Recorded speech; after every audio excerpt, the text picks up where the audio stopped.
वातावरण में खोज डाली ऑर्गन 40 गैस। चांद पर पानी और बर्फ खोजने के बाद इसरो की नई करामात देख झुक गया नासा। दोस्तों, आपने 7 सितंबर 2019 के दिन एक खबर सुनी थी कि चांद पर गया भारत का मिशन चंद्रयान 2 फेल हो गया है और इसके बाद अब खबर सुन रहे हैं कि भारत ने चंद्रयान 3 लॉन्च कर दिया है, जो इस वक्त धरती से 1,27,000 किलोमीटर की दूरी वाले ऑर्बिट में पहुंच चुका है और अब चांद के वो रास्ते पर है।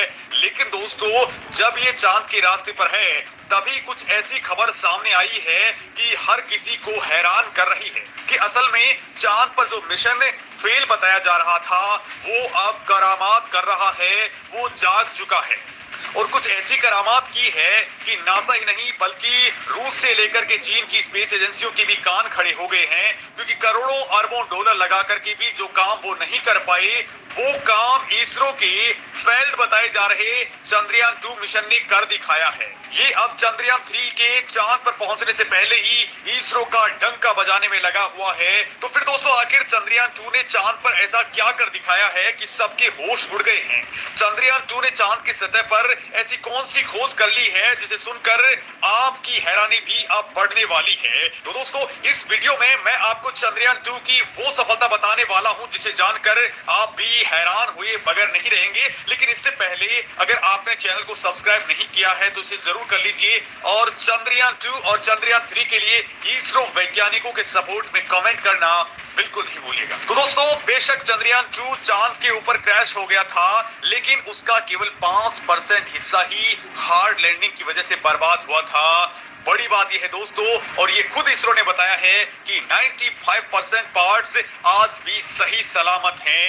उनका ऑर्बिटर लगातार काम कर रहा है, बहुत सारे इक्विपमेंट्स अब भी काम कर रहे हैं और ऑर्बिटर लगातार चांद के चारों ओर चक्कर लगा रहा है। और दोस्तों, अब चंद्रयान 2 की तरफ से जो खबर सामने आई है उसे सुनकर पूरे वैज्ञानिक जगत के अंदर हलचल मच चुकी है। भारत के चंद्रयान 2 ने ऐसी खोज कर डाली है जो नासा भी नहीं कर पाया है। दोस्तों, एक तो चंद्रयान 2 के ऑर्बिटर ने इसरो को चंद्रमा की ओर जाने में बड़ी मदद कर दी है। दोस्तों, इसरो ने खुद कहा है कि चांद पर हुई खोज के बाद उम्मीद की जा रही है कि इससे चंद्रमा के आसपास और बाहरी प्रजातियों को समझने में अब तगड़ी मदद मिलने वाली है। आज तक यही कहा जा रहा था कि चंद्रमा की सतह पर कोई वायुमंडल नहीं है, वहां कोई गैस नहीं है। लेकिन दोस्तों, चंद्रयान 2 ने दुनिया को बता दिया है कि वहां के आयनोस्फीयर में प्लाज्मा डेंसिटी मौजूद है। ये बड़ी खोज इसलिए है क्योंकि अब तक कहा जाता था कि चंद्रमा के पास तो कोई गैस मौजूद ही नहीं है। और दोस्तों, अब इसरो ने बता दिया है कि प्लाज्मा डेंसिटी का मतलब है कि वहां पर गैस मौजूद है। इसरो ने बाकायदा कहा है कि उसके चंद्रयान 2 ऑर्बिटर को चंद्रमा के ऊपरी वायुमंडल में एक महत्वपूर्ण गैस मिली है। दोस्तों, इसरो ने बताया है कि चंद्रयान 2 के एटमॉस्फेरिक कंपोजिशन एक्सप्लोरर 2 के उपकरण ने चंद्रमा के एक्सोस्फीयर यानी कि बाहरी वातावरण के अंदर ऑर्गन 40 गैस का पता लगाया है। इसरो के वैज्ञानिकों के मुताबिक एक्सोस्फीयर किसी खगोलीय पिंड के ऊपरी वातावरण का सबसे बाहरी क्षेत्र होता है जहां घटक अणु और कण शायद ही कभी एक दूसरे से टकराते होंगे। वैज्ञानिकों का कहना है कि कुछ गैसें यहां पर मौजूद हैं जो सतह से बाहरी वातावरण के बीच संपर्क की प्रक्रिया को समझने में एक तरह से शोधकर्ता के तौर पर भूमिका निभाती हैं और इन्हीं गैसों में ऑर्गन 40 इसी तरह का एक शोधकर्ता बनकर की है, जिससे चंद्रमा की बाहरी परत की स्टडी में काफी मदद मिलने वाली है। चंद्रयान 2 की इस खोज के बाद इसरो के वैज्ञानिकों ने उम्मीद जताई है कि उनका ऑब्जर्वेशन चंद्रमा के आसपास और बाहरी प्रजातियों को समझने में बड़ी मदद करेगा।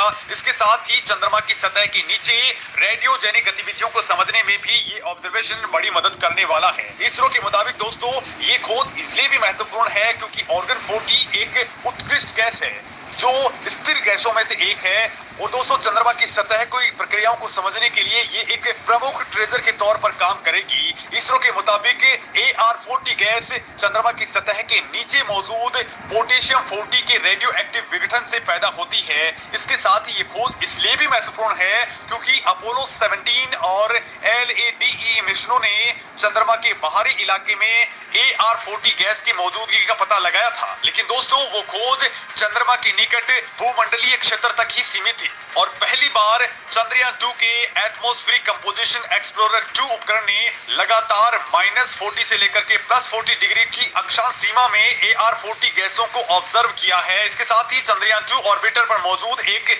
Large area soft X ray spectrometer ने सौर प्रोटॉन घटनाओं का पता भी लगाया है, जो अंतरिक्ष में इंसानों की विकिरण जोखिम को काफी बढ़ा देती हैं। इसरो ने बताया है कि इस उपकरण ने कोरोनल मास इजेक्शन का भी पता लगाया है, जो आयनिक सामग्री और चुंबकीय क्षेत्रों की एक शक्तिशाली धारा है और कुछ दिनों बाद ये धरती पर पहुंचती हैं। इसे भूकंपीय तूफान आते हैं और ध्रुवीय आकाश में प्रकाश पैदा होता है। दोस्तों, इसरो ने कहा है कि इस तरह के बहुबिंदुओं वाले अवलोकन विभिन्न ग्रहों की प्रणालियों को समझने में मदद करते हैं। जब सूर्य पूरी तरह से एक्टिव होता है तो सौर फ्लेयर्स शानदार विस्फोट पैदा करते हैं, जो कभी-कभी ऊर्जावान कणों को इंटरप्लेनेटरी स्पेस में बाहर निकालते हैं। इनमें से अधिकांश उच्च ऊर्जा वाले प्रोटॉन्स होते हैं, जो अंतरिक्ष प्रणालियों को प्रभावित करते हैं और अंतरिक्ष में मनुष्य के लिए विकिरण जोखिम को बढ़ा देते हैं। दोस्तों, भारत की अंतरिक्ष एजेंसी ने कहा है कि ये ऊर्जावान कण धरती के मध्य वायुमंडल में बड़े पैमाने पर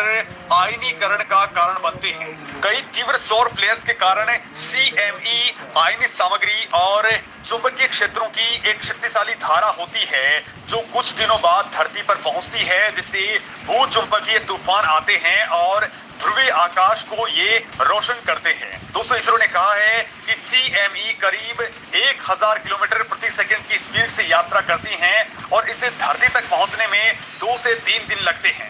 और दोस्तों, इनको चंद्रयान 2 ने बाकायदा रिकॉर्ड कर लिया है। ये भारत के लिए बड़ी खोज है। मतलब दोस्तों, जो काम चांद पर अपना रोवर उतार करके चीन नहीं कर पाया, इंसानों को भेज करके नासा नहीं कर पाया, तो वही काम अब करने में इसरो बहुत आगे निकल चुका है। क्योंकि दोस्तों, भारत का चंद्रयान 2 चांद की सतह की हाई रेजोल्यूशन तस्वीरें खींच करके चांद की सतह का नक्शा बना चुका है।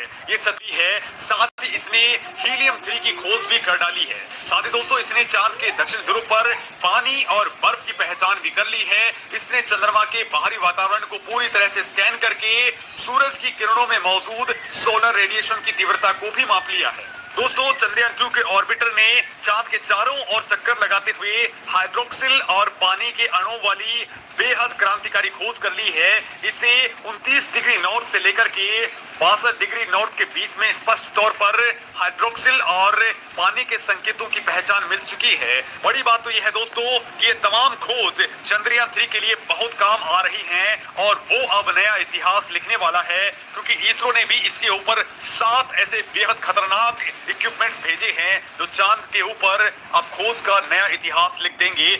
और बड़ी बात यह है दोस्तों कि भारत की खोज की वजह से स्पेस मिशन के दौरान पानी को ले जाने की दिक्कत खत्म हो जाएगी, क्योंकि वहां पर 1 लीटर पानी अंतरिक्ष में ले जाने के अंदर ही 1 लाख रुपए तक का खर्चा आ जाता है। लिहाजा अब चांद का पानी इस्तेमाल करके इससे आगे के मिशन की ऊर्जा दी जा सकेगी। दोस्तों, चंद्रयान 2 पर लगे इमेजिंग और वैज्ञानिक उपकरण इस वक्त इसरो को लगातार डेटा प्रोवाइड कर रहे हैं। दोस्तों, इसका चेस्ट उपकरण बिल्कुल सही सलामत है और उसने चंद्रमा पर अपने प्रयोगों को लगातार जारी रखे हुए हैं। और दोस्तों, इसी के आधार पर अब कहा जाने लग गया है कि चंद्रयान अब बड़ा इतिहास लिखने वाला है और ये 100%